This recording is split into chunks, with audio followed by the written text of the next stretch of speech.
Et salut à toi, aujourd'hui je te parle objectif versus cohérence. Avoir des objectifs dans la vie, c'est un moteur en quelque sorte. Les réseaux sociaux nous font souvent rêver. Oui, monter en cordelette sur la plage au soleil couchant.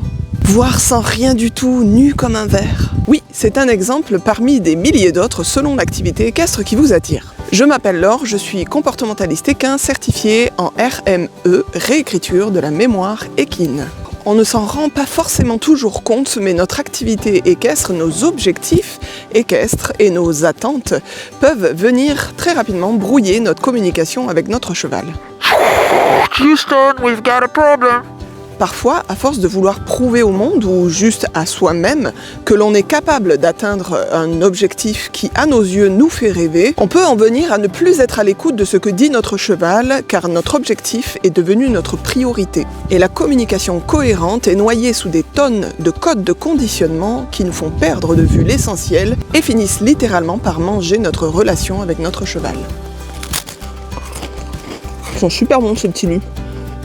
Je vois en séance chez certains clients des chevaux qui, pourtant en liberté, me déroulent tout leur catalogue d'exercices enregistrés.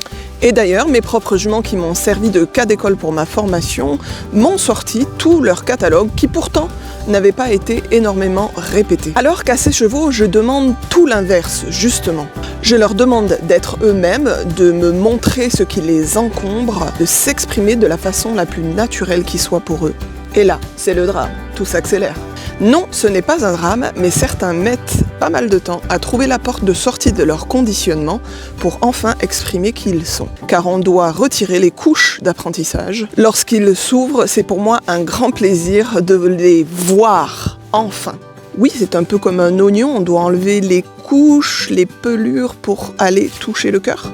Oui, ça ne veut pas dire qu'on efface ces apprentissages, ça veut dire qu'on va chercher au cœur pour qu'ils puissent s'exprimer de la façon la plus naturelle qu'ils soient. Car lorsqu'on intervient pour des problèmes comportementaux, ce qu'on veut, c'est discuter avec l'être cheval et non pas avec un catalogue d'exercices. Moralité, notre vraie difficulté en tant que propriétaire, elle est là. Savoir enseigner sans les rendre robotiques. Parce qu'il est plus précieux d'avoir un cheval qui garde sa nature et son expression naturelle.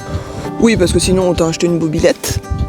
Le respect de leur seuil de tolérance est la clé pour avoir une équitation respectueuse et cohérente. Et surtout, c'est toujours mieux d'être perçu par son cheval comme celui qui le sécurise plutôt que comme celui qui dépasse son seuil sans cesse pour aller atteindre un objectif.